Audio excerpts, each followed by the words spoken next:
ഏതായാലും ഗൾഫ് രാജ്യങ്ങളുമായി ബന്ധപ്പെട്ടുള്ള ആക്രമണം ഇറാൻ തുടർന്നാൽ അത് ആ മേഖലയിൽ ഉണ്ടാക്കാൻ പോകുന്ന പ്രശ്നങ്ങൾ ചെറുതല്ല. ഇപ്പോൾ തന്നെ വരുന്ന ദൃശ്യങ്ങളൊക്കെ അവിടുത്തെ വളരെ പ്രധാനപ്പെട്ട ഹോട്ടലുകൾ ശൃംഖലകൾക്ക് നേരെയും വിമാനത്താവളങ്ങളിലുമൊക്കെ ഇറാൻ്റെ മിസൈലുകൾ പതിച്ച ദൃശ്യങ്ങൾ വരുന്നുണ്ട്. ഒരു മരണം മാത്രമാണ് റിപ്പോർട്ട് ചെയ്തിട്ടുള്ളത് എങ്കിൽ പോലും അത് തന്നെ ആ മേഖലയെ അശാന്തി പടർത്താൻ കാരണമായ ഒന്നായി മാറിയ പശ്ചാത്തലം കൂടിയുണ്ട്.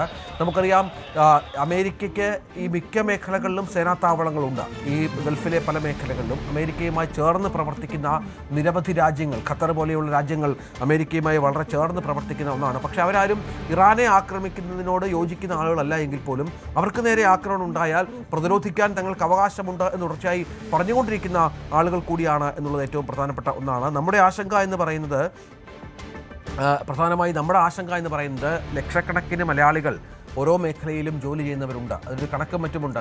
നമുക്കറിയാം, അത് വളരെ കൃത്യമായിട്ട് ഏറ്റവും കൂടുതൽ ആൾ ജോലി ചെയ്യുന്നത് സൗദി അറേബ്യയിലാണ്, രണ്ടാമത് ദുബായിലാണ്, പിന്നീട് ഖത്തർ, ഒമാൻ അടക്കമുള്ള രാജ്യങ്ങളിൽ നമ്മുടെ മലയാളികളായ ഒരുപാട് ആളുകളുണ്ട്. അവരുടെയൊക്കെ ബന്ധുക്കൾ നാട്ടിൽ പരിഭ്രാന്തിയിലാണ്. പക്ഷേ അവരൊക്കെ വീടുമായി ബന്ധപ്പെടുന്നുണ്ട്.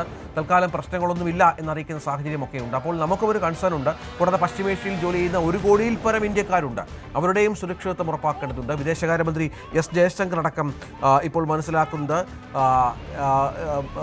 രാജ്യങ്ങളുമായി, എംബസികളുമായി തുടർച്ചയായി ആശയവിനിമയം നടത്തുന്നുണ്ട്, രാജ്യങ്ങളുമായി സംസാരിക്കുന്നുണ്ട്. വേണമെങ്കിൽ ഒരു ഇവാക്യുവേഷൻ എന്ന നിലയിലേക്ക് ഇന്ത്യ സജ്ജമാണ് എന്ന വിവരം കൂടി അറിയിച്ചിട്ടുണ്ട്. പക്ഷേ തൽക്കാലം അതിൻ്റെ സാഹചര്യമില്ല എന്നുള്ളതും പ്രധാനപ്പെട്ട ഒന്നാണ്. അജയ്, നമുക്ക് ഇനിയിപ്പോൾ ഇന്ത്യയുടെ നീക്കം പ്രധാനമാണല്ലോ. നമ്മുടെ പൗരന്മാരുടെ സുരക്ഷിതത്വം ഉറപ്പാക്കേണ്ട പശ്ചാത്തലം ഒരുക്കണമല്ലോ. എന്തെങ്കിലും നിലപാടുകൾ, നീക്കങ്ങൾ ഇന്ത്യയുടേതായി ഉണ്ടോ? ഇവാക്യുവേഷനെ കുറിച്ച് ആലോചിക്കുന്നുണ്ടോ? നിലവിൽ നമുക്ക് മനസ്സിലാക്കാൻ സാധിക്കുന്നത് ഇന്ത്യയുടെ വിദേശകാര്യമന്ത്രി എസ് ജയശങ്കർ ഇപ്പോൾ നിലവിൽ ആക്രമണം നടന്നിട്ടുള്ള ഗൾഫ് രാജ്യങ്ങളിലെ വിദേശകാര്യമന്ത്രിമാരുമായിട്ട് ആശയവിനിമയം നടത്തിയിട്ടുണ്ട്. അവിടുത്തെ കാര്യങ്ങൾ, സ്ഥിതിഗതികൾ വിലയിരുത്തി. ഇന്ത്യ അവിടെ നിരന്തരം അവിടുത്തെ കാര്യങ്ങൾ നിരീക്ഷിച്ച് വരികയാണ്. പ്രധാനമന്ത്രി നരേന്ദ്രമോദി ഇവിടെയുള്ള രാഷ്ട്രത്തലവന്മാരുമായി ടെലഫോണിൽ സംസാരിച്ചേക്കും എന്നുള്ള വിവരങ്ങൾ കൂടി നമുക്ക് ലഭിക്കുന്നുണ്ട്. അതിനുശേഷം ഇനി അടുത്ത നിർണായകമായിട്ടുള്ള ഘട്ടത്തിലേക്ക് തീരുമാനങ്ങൾ കടക്കാനുള്ള സാധ്യതയുണ്ട്. പ്രധാനമായിട്ടും ഇപ്പോൾ നിലവിൽ ഏറ്റവും കൂടുതൽ ആശങ്കകൾ നിലനിൽക്കുന്ന UAE, അതുപോലെ സൗദി അറേബ്യ, ഖത്തർ തുടങ്ങിയിട്ടുള്ള രാജ്യങ്ങളിലുള്ള ഈ ജനവാസ മേഖലകളിൽ ഇപ്പോൾ ആക്രമണം തുടർന്നുകൊണ്ടിരിക്കുന്ന ജനവാസ മേഖലകളിൽ നിന്നെങ്കിലും ഇന്ത്യൻ പൗരന്മാരെ മോചിപ്പിക്കാനുള്ള നടപടിക്രമങ്ങൾ അത് സ്വീകരിച്ചേക്കും എന്നാണ് നമുക്ക് മനസ്സിലാക്കാൻ സാധിക്കുന്നത്. ഇനി അഥവാ നിലവിൽ അത്തരം ഒരു വലിയ തരത്തിൽ ആശങ്കപ്പെടേണ്ട ഇത്തരത്തിൽ മറ്റ് രാജ്യങ്ങളിൽ നിന്നുള്ള തൊഴിലാളികൾ, പ്രധാനമായിട്ടും നിർമ്മാണ മേഖലയിൽ ഇന്ത്യയിൽ നിന്നുള്ള ഒരുപാട് പേർ ജോലി ചെയ്യുന്നുണ്ട്. അപ്പോൾ ഇത്തരം ആളുകൾക്ക് ഇപ്പോൾ ആശങ്കപ്പെടേണ്ട വലിയൊരു സാഹചര്യം ഇല്ലെന്നുള്ളതാണെങ്കിൽ അവരെ സുരക്ഷിത കേന്ദ്രങ്ങളിലേക്ക് മാറ്റാനുള്ള മറ്റ് നടപടിക്രമങ്ങൾ ഉൾപ്പെടെ സ്വീകരിക്കാനുള്ള സാധ്യതകളുണ്ട്. പ്രധാനമായിട്ടും ഇന്ത്യ ഇപ്പോൾ നിർദ്ദേശം നൽകിയിട്ടുള്ളത് അവിടെയുള്ള തദ്ദേശീയ ഭരണകൂടത്തിൻ്റെ ആഹ്വാനങ്ങൾ, അവരുടെ നിർദ്ദേശങ്ങൾ അത് കൃത്യമായി ചെവിക്കൊള്ളണം. അതിന് കൃത്യമായി എവിടെയാണോ ഇപ്പോൾ ഉള്ളത് അവിടങ്ങളിൽ തന്നെ ഇപ്പോൾ നിൽക്കണം. മറ്റ് അനാവശ്യ യാത്രകൾ ഒഴിവാക്കണം. സർക്കാരിൻ്റെ നിർദ്ദേശങ്ങൾ കൃത്യമായി പാലിച്ചുകൊണ്ട് മറ്റ് സുരക്ഷിത സ്ഥാനങ്ങളിലേക്ക് നീങ്ങണം എന്നതുൾപ്പെടെയാണ് ഇന്ത്യ ഇപ്പോൾ നിലവിൽ നൽകിയിട്ടുള്ള നിർദ്ദേശങ്ങൾ. അടിയന്തരമായി ബന്ധപ്പെടാനുള്ള ഫോൺ നമ്പറുകൾ ഉൾപ്പെടെ പല എംബസികൾ ഉൾപ്പെടെ പുറത്തുവിട്ടിട്ടുണ്ട്.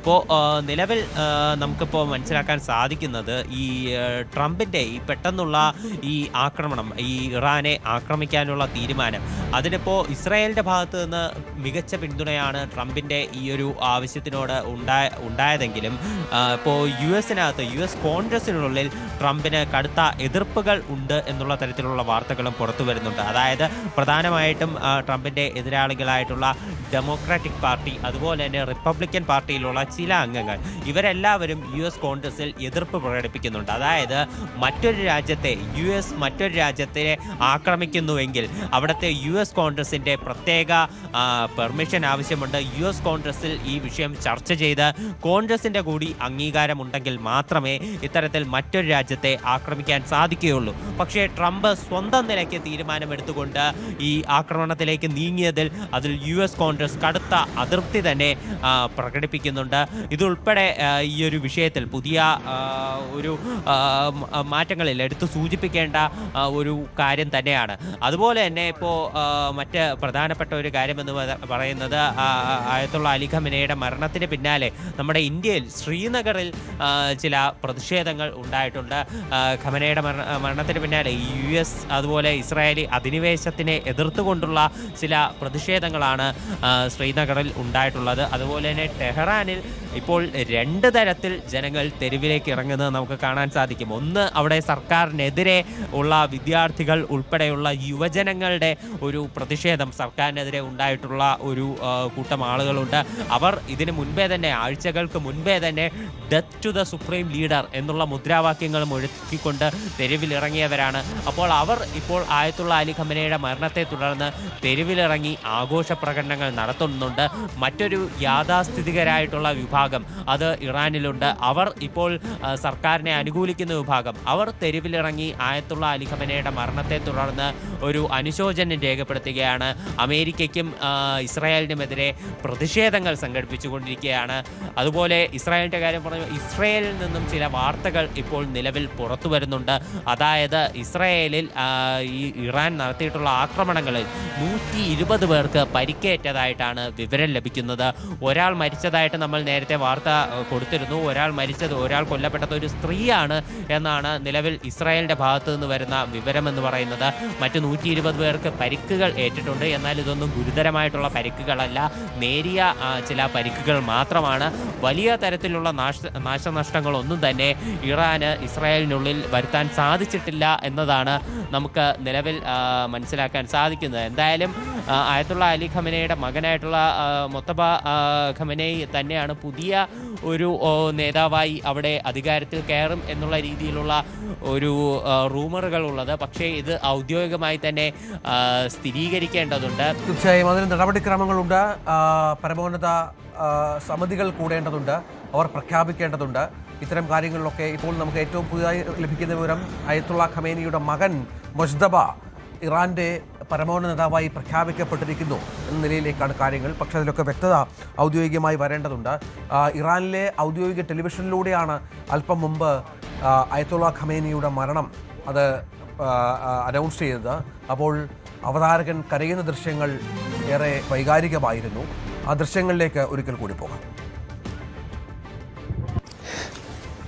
അല്ലാഹു അക്ബർ, അല്ലാഹു അക്ബർ, അല്ലാഹു അക്ബർ. മിനൽ മുഅ്മിനീന റിജാലുൻ സദഖു മാ ആഹദുല്ലാഹ അലൈഹി ഫമിൻഹും മൻ ഖദാ നഹബഹ വമിൻഹും മൻ യൻതസിർ വമാ ബദ്ദലൂ തബ്ദീലാ. ഇന്നാ ലില്ലാഹി